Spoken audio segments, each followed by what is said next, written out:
Hello everyone, welcome to MSJ Data. I'm Idris, and in this video, we'll be continuing on the Python basics. The last class, we basically went over the different inbuilt functions that we have, along with some operators and how to apply them, and variable names. What should be used as a variable name, what cannot be used as a variable name. And now, in this video, we will be going through the different data types in Python. So the first data type that we'll go through today is strings. All right, so the information about strings is here. Strings are used to store character sequences. So you can even call it alphanumeric. So it will have numbers, you can have numbers and characters together or only characters. So let's say the example of string is just add something here and yeah, in between when you type any characters between single quotation mark or double quotation mark, it's going to be a string. Okay, so Python will recognize anything that's typed between quotation marks as a string. Okay, so you can see here that when we print the type of the variable name word, it's giving string.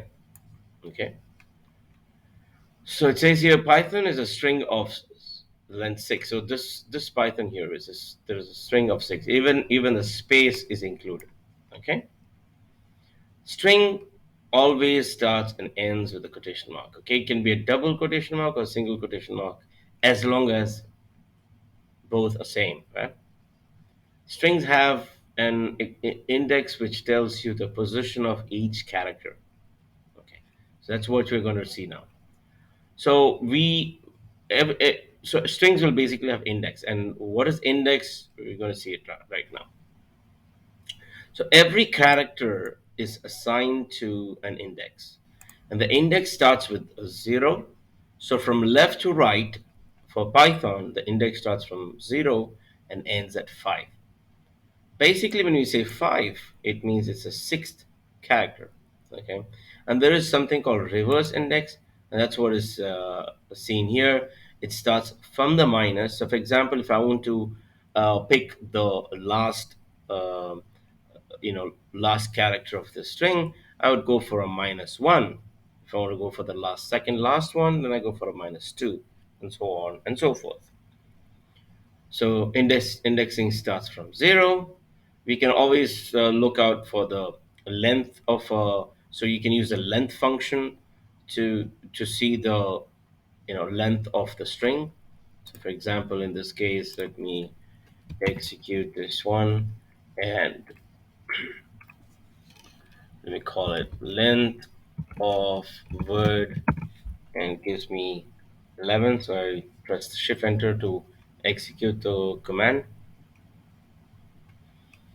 and you can see that the length of this variable is 11. Of course, if I wanted to use Python as my,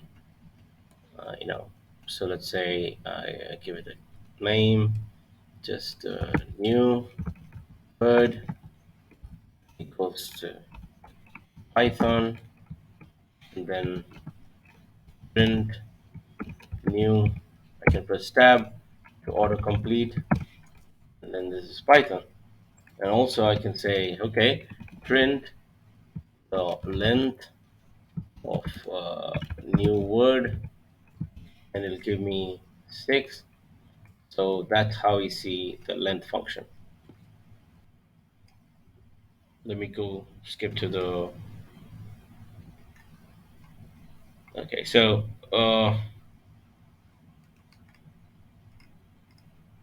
we will look into the slicing the string in a while. Okay, so we can actually slice strings, and yeah, we can slice strings. So let me show you that. Okay, so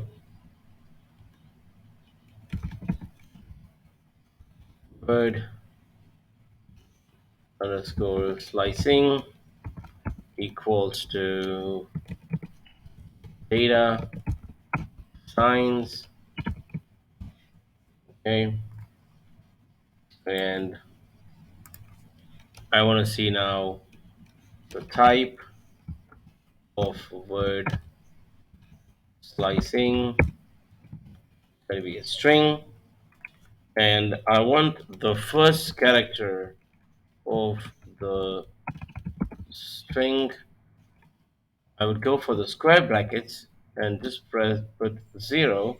It'll be the first index, and it'll return me what?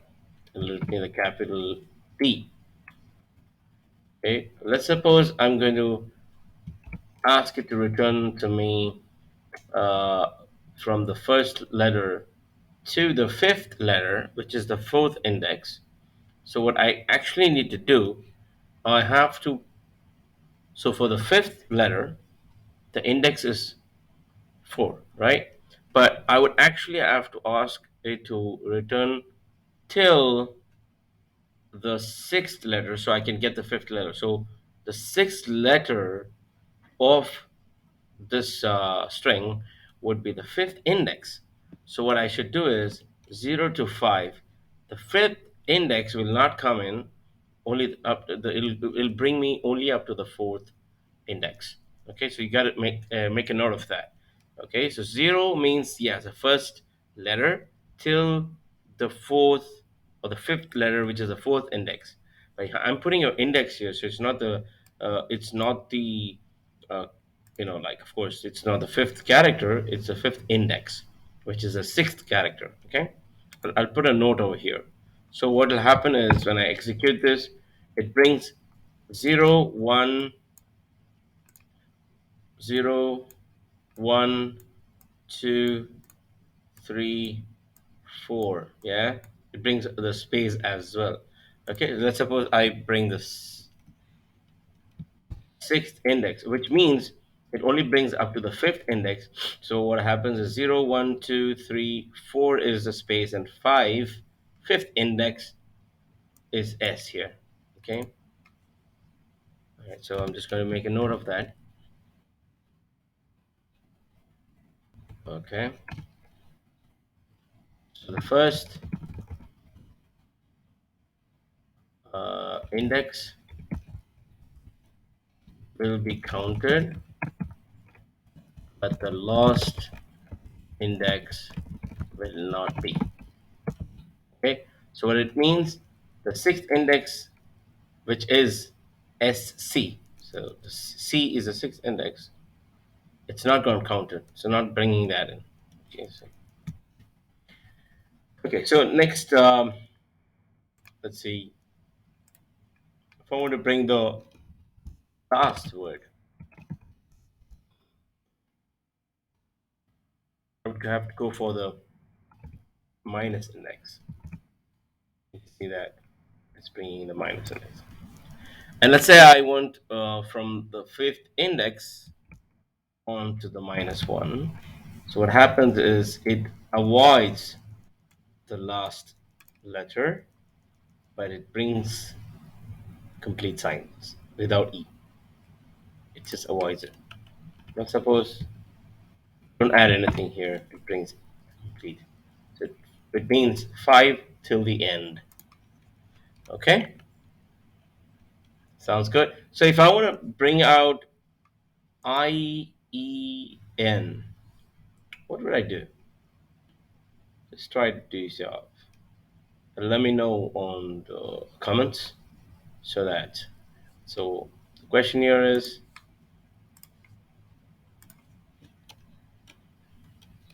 how to pull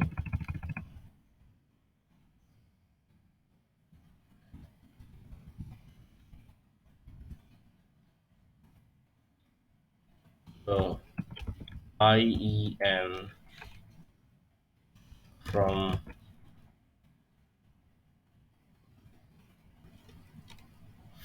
the string.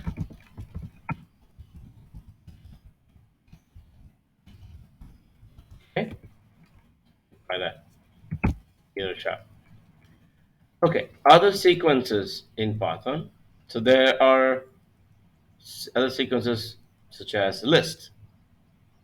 Okay, so we'll be looking at three types of sequences. That'll be, you can store values, and of course, in numerical or as a string, uh, inside a list or a tuple or a dictionary.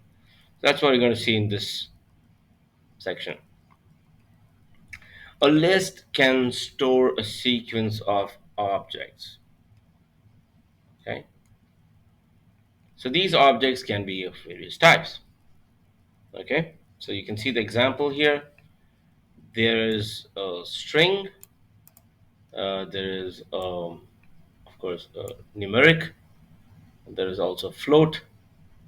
So you can see that a variety of.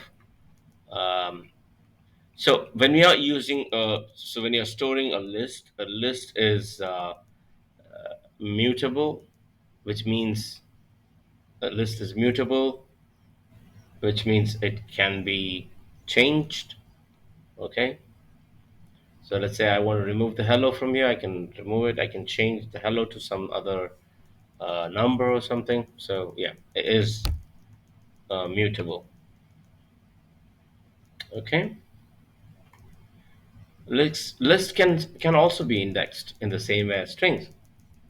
So we see that, let's say I want to print my list or zeroth index, or I want to print from the first index till the second or the third, denoted here by second index. I would only get the first index and second index uh, items from this print. Yeah, and also the last one. My data is equal to my list, the zeroth index. I want to store it on something, so I can store it. I want to print the length of my list. I can do that. Yeah.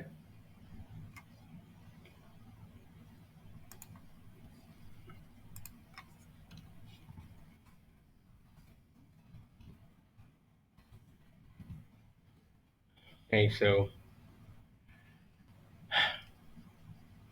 my data is equal to my list zero, and then yeah. So it's basic. What it's trying to print is, um, I was questioning why five has come here. So there's a step bit before this which I want to show you. As soon as I pick only one of the items of the list, it is automatically going to say it's a string. So then when I print the length of it, it's going to say five. There are no five items actually in my data. It's just a string with five characters. List can be concatenated like strings, so we can do concatenation. Just add, just use the add symbol operator, and you can add it as many as you go.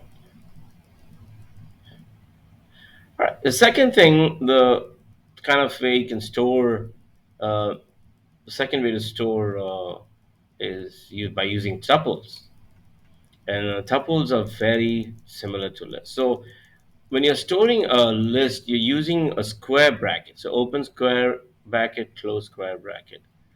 But when you're using tuples, the only difference is that you're using the round bracket. Okay, and then tuples are immutable, which means that you cannot change, you cannot delete, in item from the tuple.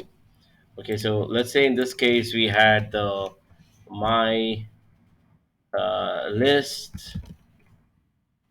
Okay, and let's say I want to delete my list, and I want to delete the first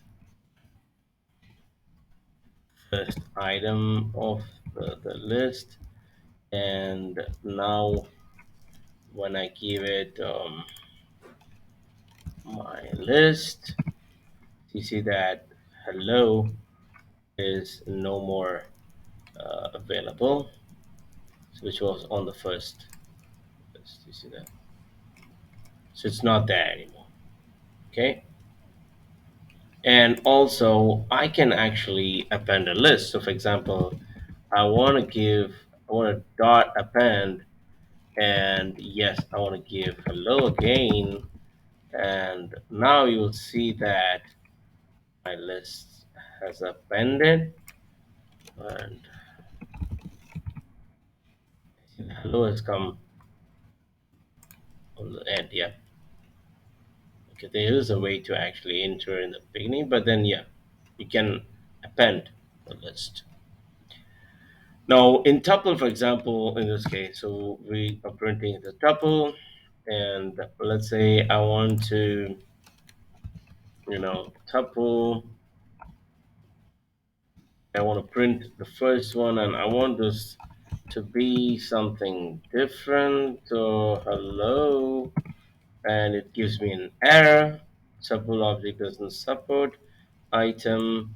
Okay, let's see if we can delete uh, anything from a tuple, and it actually gives back an error. It says tuple cannot be deleted.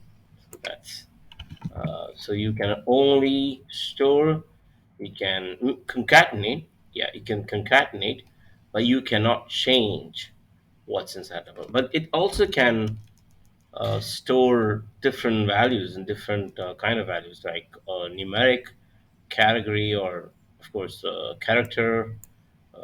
It can store anything, float, integer, but you cannot change it. Yeah.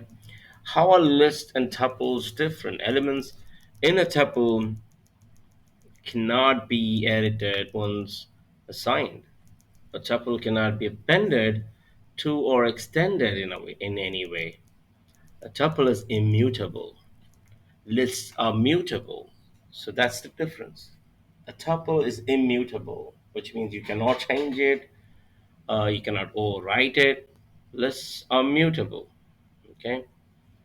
Now, of course, I can sort of change the tuple altogether, which could be a possibility. Let's try that. So this is a simple tuple.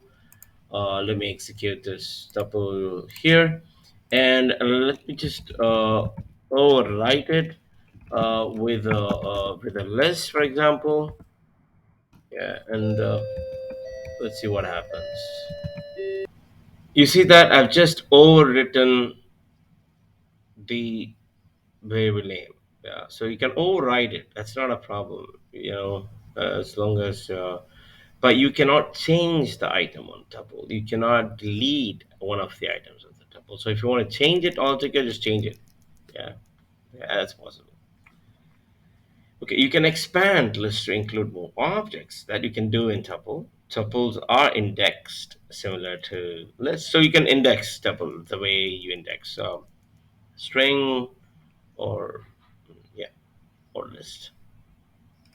And last but not the least from this section is dictionaries. It's quite interesting. Dictionaries are pretty interesting because it's more like what we use on a daily basis. Yeah. So you will see what it is because we would be talking about more about data frames, and because we work with Excel, we all work with Excel. And what you actually see is always there's a column, and there are a number of items in each column, and you have multiple columns and multiple items. You can look at a dictionary in that way as well. So you will see that. A dictionary is a type of collection which consists of the key value pair. So there is key, there's value. You can think about key as the column name and the values as one of the items of the column name. But then not necessarily you will have one items, you can have a nested value. So within a key. So yes, there will be a separate key and there are multiple values within the key. Yeah. So that could be a possibility. You can have one key, one value, as we see here.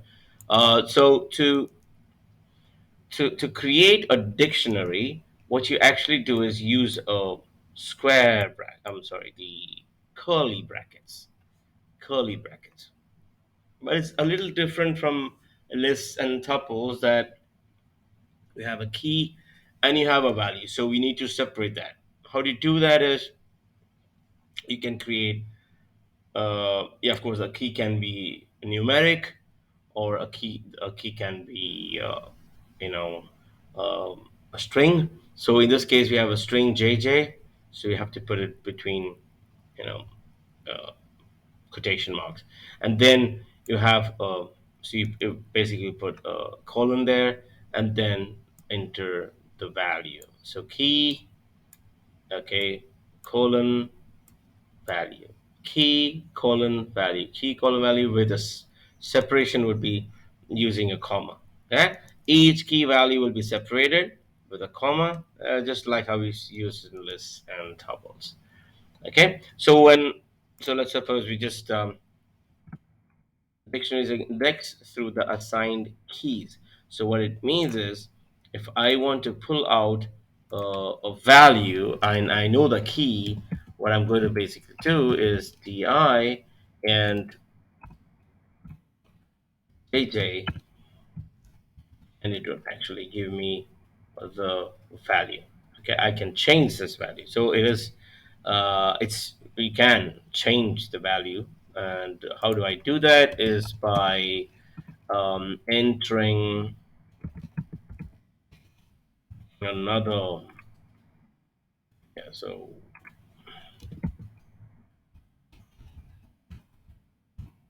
you see that accent is now changed to Janet. Yeah, so all I had to do was to just change it. Yeah, uh, put the key and assign it to a new value.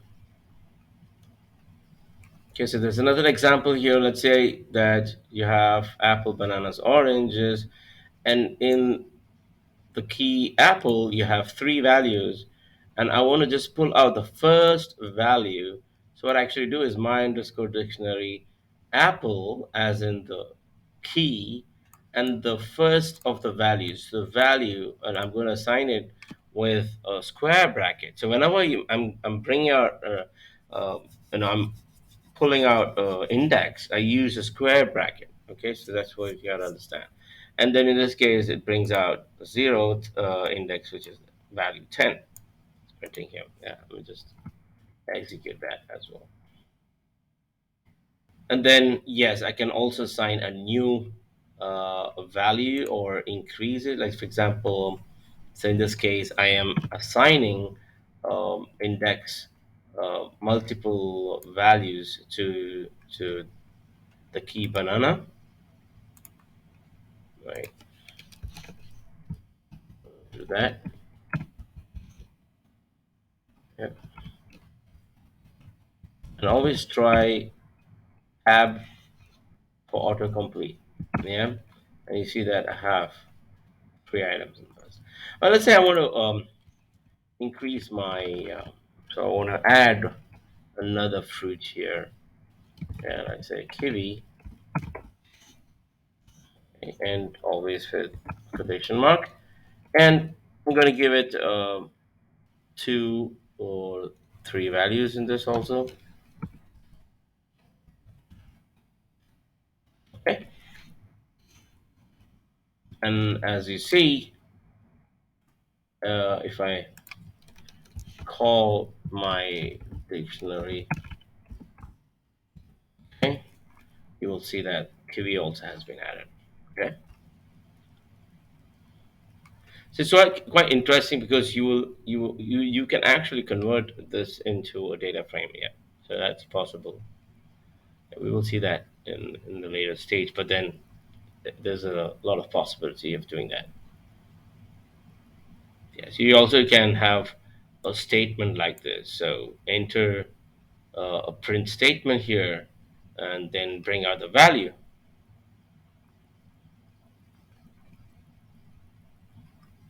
I hope it was cool. Yeah. So to finish off things, there are some other items from this, uh,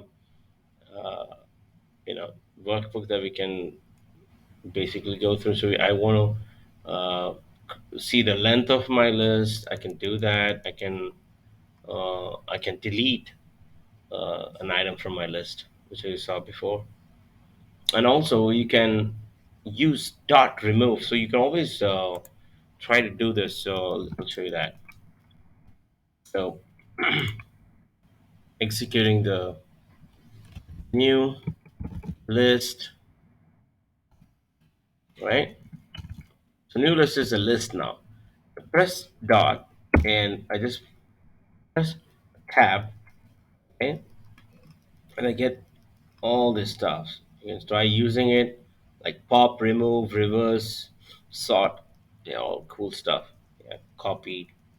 So in this case, remove, what it does is, so it doesn't remove um, all of the words that is available. Like in this case, when you pressed remove world, it just removed world once.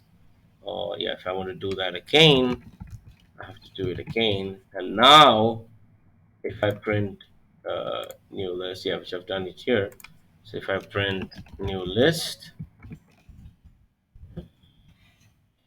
you can see that the world isn't there.